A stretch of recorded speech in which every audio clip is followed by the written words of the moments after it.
En el corazón del Imperio Romano, en la arena más grande de la historia, los hombres y mujeres luchaban no solo por su vida, sino por su gloria inmortal. Pero, ¿sabías que lo que creías conocer sobre los gladiadores no es ni la mitad de lo que realmente sucedía en esos combates sangrientos?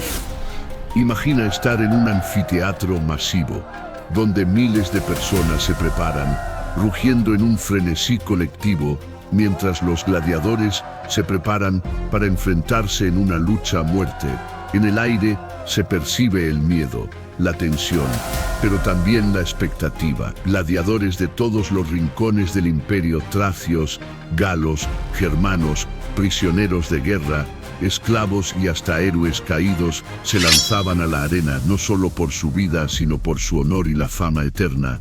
Descubrirás su origen, los diferentes tipos de gladiadores, los estilos de lucha más letales, batallas navales, fieras salvajes que devoraban a los prisioneros, gladiadores luchando con espadas y tridentes. ¿Había mujeres gladiadoras? Quédate hasta el final, te sorprenderás con la historia que nadie te ha contado sobre los gladiadores, su destino y el oscuro secreto detrás de la caída de estos combates mortales. La vida de un gladiador romano era un constante desafío de supervivencia. No solo luchaban en combates sangrientos, sino que vivían con el miedo a las heridas graves que se volvían parte de su día a día. Para mantenerse con vida, los gladiadores debían ser increíblemente hábiles y estar preparados tanto física como mentalmente. Pocos lograban vivir más allá de los 30 años, debido a la brutalidad de los combates, pero aquellos que lograban sobrevivir y destacar podían conseguir algo mucho más: fama, riqueza, admiración de las mujeres romanas y sobre todo ganar su libertad. El pueblo romano acudía masivamente a los anfiteatros, apoyando a sus luchadores favoritos y abucheando a sus rivales. Pero ¿cómo llegó a ser tan popular este tipo de espectáculo? Los combates de gladiadores no nacieron de la nada. En sus orígenes, los combates eran rituales funerarios que datan del siglo VI a.C. Las comunidades etruscas realizaban enfrentamientos en los funerales de personas influyentes, no solo con fines deportivos, sino también como una forma de honrar al difunto y pedir favores a los dioses. Con el tiempo, estos combates rituales se transformaron en espectáculos públicos masivos. Y a medida que el Imperio Romano se expandía, los gladiadores comenzaron a ser reclutados de entre prisioneros de guerra y esclavos, lo que trajo consigo una mayor diversidad de luchadores y estilos de combate. Durante el siglo I a.C., las luchas se integraron completamente en la vida cotidiana de los romanos, convirtiéndose en una de las principales formas de entretenimiento popular. Las luchas de gladiadores alcanzaron su apogeo entre los siglos I y III después de Cristo. Los gladiadores no eran libres, eran propiedad de hombres conocidos como lanistas. Muchos de estos hombres habían sido gladiadores en su juventud, y tras ganar su libertad, se dedicaron al lucrativo negocio de comprar, entrenar y gestionar gladiadores. Los lanistas no solo eran los encargados de preparar a los luchadores, sino también de organizar sus combates, alquilándolos a los nobles y políticos para las luchas. Los lanistas conseguían gladiadores de diversas formas. Algunos optaban por esclavos con potencial para luchar, personas destacadas por su fuerza y habilidades en combate. También capturaban prisioneros de guerra de regiones como Tracia, Galia, Germania, Britania y África. Otros gladiadores eran criminales condenados que, a cambio de su vida, se convertían en luchadores. Por último, estaban los autorati, hombres libres que, atraídos por la posibilidad de ganar fama y fortuna, decidían unirse voluntariamente a los combates. El negocio de los gladiadores era peligroso y costoso. Todo este negocio, desde la compra hasta el alquiler de los gladiadores, estaba controlado por los lanistas, aunque la muerte siempre acechaba. La tasa de mortalidad en combate rondaba entre el 10%, pero a medida que los gladiadores participaban en más luchas, sus probabilidades de morir aumentaban considerablemente. La vida de un gladiador era un ciclo de lucha constante, con la mayoría encontrando su final entre los 30 años. Los gladiadores veteranos, aquellos que ya habían enfrentado varios combates, adquirían seguidores fieles que los apoyaban incluso en sus momentos más difíciles. Estos seguidores a menudo intercedían por sus ídolos, defendiendo sus vidas en caso de derrota. En cambio, los gladiadores más jóvenes enfrentaban un destino mucho más cruel. Para ellos, la posibilidad de ser perdonados si se rendían era casi nula. La única esperanza de los novatos era la victoria. Para convertirse en gladiadores, los aspirantes debían pasar por rigurosos entrenamientos en los ludi, complejas escuelas cuarteles donde se formaban en el arte del combate. Cuando un aspirante llegaba al ludus, ya fuera esclavo o voluntario, se le conocía como tiro. El doctor, un experto en entrenamiento, evaluaba sus habilidades, velocidad, agresividad y actitud, usando una espada de madera. Dependiendo de su desempeño, el tiro sería asignado a un grupo específico de gladiadores. Cada doctor se especializaba en entrenar un tipo particular de gladiador, como el murmillo, el retiarios o el secutor, perfeccionando sus técnicas y tácticas. A pesar de estas diferencias, todos compartían una notable capacidad para luchar y sobrevivir en la arena, y su preparación física era clave para soportar los combates mortales. Un gladiador exitoso no solo se ganaba el respeto en la arena, sino que se convertía en una celebridad. Su fama trascendía las fronteras del Coliseo, convirtiéndose en el deseo de las mujeres romanas. Los retratos de los gladiadores más populares adornaban las paredes de las casas y lugares públicos, destacando sus victorias. Incluso los niños jugaban con figuras de arcilla que representaban a estos héroes de la arena. Los gladiadores también se convirtieron en rostros conocidos para el marketing, promocionando productos y ayudando a impulsar las ventas. Se creía que la sangre de los gladiadores poseía propiedades especiales, como fuerza y protección, y muchas mujeres usaban joyas bañadas en ellas. Aún más sorprendente, el sudor de los gladiadores también se consideraba un afrodisíaco. Las mujeres aplicaban este sudor en cremas faciales y cosméticos, creyendo que aumentaba su atractivo y deseo sexual. A lo largo de la historia del Imperio Romano, hubo gladiadores que alcanzaron la fama no solo por su destreza en el combate, sino también por su carisma y personalidad. Espartaco, el gladiador tracio, es sin duda el más famoso de todos. Fue un esclavo que se rebeló contra el Imperio Romano en el 73 a.C., liderando la Tercera Guerra Servil. Una revuelta de gladiadores, aunque la rebelión fue finalmente sofocada y Espartaco murió en la batalla, su historia se convirtió en un símbolo de resistencia y lucha por la libertad, dejando una huella imborrable en la memoria colectiva de Roma. En la antigua Roma también existieron gladiadoras, conocidas como gladiatrix, aunque eran mucho menos comunes que sus contrapartes masculinas. Las mujeres podían ser esclavas, prisioneras de guerra o voluntarias en busca de fama y fortuna. Luchaban con equipos de protección y tácticas similares a las de los hombres, enfrentándose a otras mujeres y en algunos casos también a hombres.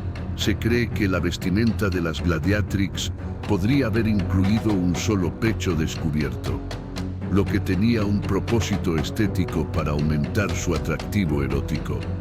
Sin embargo, en el 200 después de Cristo, el emperador Septimio Severo prohibió la participación de mujeres en los combates de gladiadores, probablemente como una medida para preservar las normas sociales y de género en la sociedad romana.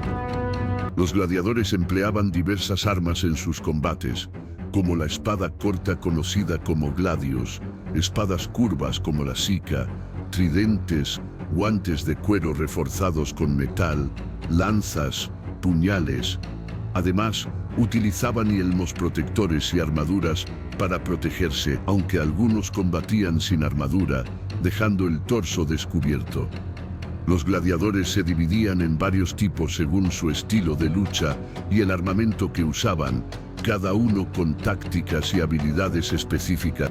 El murmillo, un gladiador pesado, generalmente luchaba contra el tracio o el retiarios, armado con un casco de gran cresta, protección en el brazo derecho y la pierna izquierda, y un gladius y un escudo rectangular llamado cutum. Su combate dependía de la fuerza bruta y la resistencia. El retiarius, en cambio, era más ligero y ágil, enfrentándose habitualmente al murmillo o al secutor.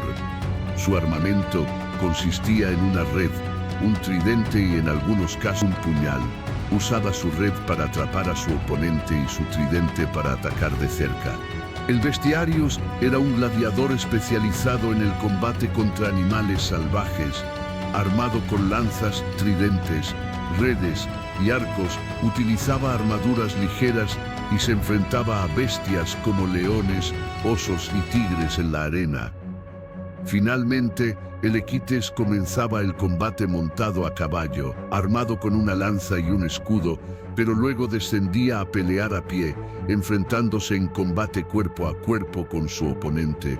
Los combates de gladiadores se realizaban en los majestuosos anfiteatros romanos, grandes recintos diseñados no solo para albergar batallas, sino también combates navales y representaciones teatrales. Su diseño elíptico o ovalado permitía que miles de espectadores pudieran disfrutar de la acción desde cualquier punto. La arena central estaba rodeada por gradas escalonadas y estaba protegida por un muro o barrera para evitar que los combates se salieran de control y poner en peligro al público. Estos anfiteatros podían albergar a miles de personas y lo mejor de todo, el acceso era gratuito para cualquier ciudadano romano, desde senadores y patricios hasta plebeyos y esclavos. Los espectáculos eran gratuitos, pero la organización dentro del anfiteatro reflejaba la estructura jerárquica de la sociedad romana. Los senadores y ciudadanos de alto rango se sentaban cerca de la arena, disfrutando de una vista cercana de la brutalidad del combate. En contraste, los plebeyos y los esclavos ocupaban los niveles más altos y alejados de la acción. Los espectadores, en su mayoría, se entregaban con entusiasmo al espectáculo, aplaudiendo las audaces proezas de los gladiadores y burlándose de aquellos que consideraban débiles o cobardes. No obstante, mostraban un notable respeto por los gladiadores caídos, especialmente cuando estos demostraban valentía en la lucha. Las apuestas no eran ajenas a estos espectáculos y muchos espectadores se arriesgaban con sus predicciones sobre quién ganaría. Esta cultura de apuestas añadió un componente extra de emoción y drama a los combates, haciendo que cada enfrentamiento fuera aún más electrizante. Cuando llegaba el día del espectáculo, una procesión ceremonial encabezada por funcionarios públicos entraba en la arena. Al final de la procesión, los gladiadores tomaban su lugar en la arena. El evento comenzaba temprano por la mañana y duraba todo el día. Primero, se realizaban combates en los que luchadores especializados, llamados bestiarios, peleaban contra animales salvajes como leones, tigres, osos y elefantes. Estos combates no solo entretenían, sino que también demostraban el alcance del Imperio Romano, exhibiendo animales traídos de las provincias más remotas. Más tarde, llegaban los ludi meridiani, las ejecuciones públicas de criminales condenados a muerte, a menudo utilizando animales salvajes para destrozar a los condenados. A veces, los criminales eran forzados a luchar entre sí o contra gladiadores hasta la muerte. Cuando comenzaban los combates de gladiadores, los luchadores se alineaban y saludaban al editor o patrocinador del evento, así como a los espectadores, con la famosa frase Ave César, Salve César, los que van a morir, te saluda. Este acto simbolizaba la aceptación de su destino y su lealtad al emperador y al Estado romano. Los combates se llevaban a cabo en un formato que podía ser 1 contra 1 o en equipos, con rondas de eliminación hasta que solo quedaba un gladiador en pie. Los combates duraban entre 10 y 15 minutos y se disputaban de manera feroz.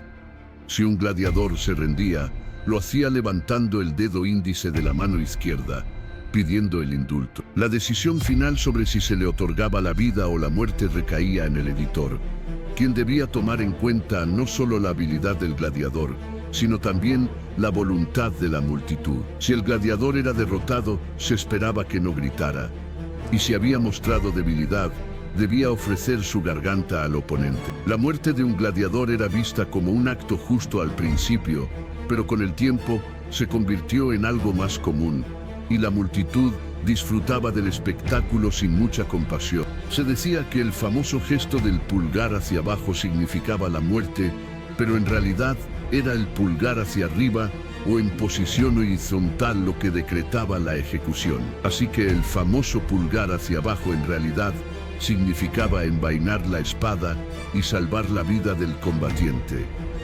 Todo un mito de Hollywood, ¿verdad? A pesar de la brutalidad de los combates, los gladiadores más exitosos eran tratados como estrellas. Los vencedores recibían recompensas como dinero, coronas de laurel e incluso la posibilidad de obtener la rudis, una espada de madera que les otorgaba la libertad. Algunos se convertían en verdaderas celebridades, admirados por su valentía y habilidad. Y no olvidemos a los animales, que jugaban un papel crucial en los espectáculos. Traídos desde las zonas más remotas del imperio, leones, tigres y elefantes se enfrentaban a gladiadores o incluso a prisioneros. A veces, los animales se convertían en los verdaderos protagonistas, mostrando la fuerza de Roma y la naturaleza salvaje de sus conquistas. Pero, si pensabas que los romanos solo luchaban en tierra, estás equivocado. En el siglo I a.C., Julio César organizó las naumaquias, representaciones de batallas navales que simulaban combates reales. Con miles de remeros y luchadores, estos eventos se llevaban a cabo en lagos artificiales o incluso en la arena inundada de los anfiteatros. Una verdadera hazaña de ingeniería y espectáculo. Con la llegada del cristianismo al imperio y la decadencia económica de Roma, los espectáculos de gladiadores comenzaron a desvanecerse.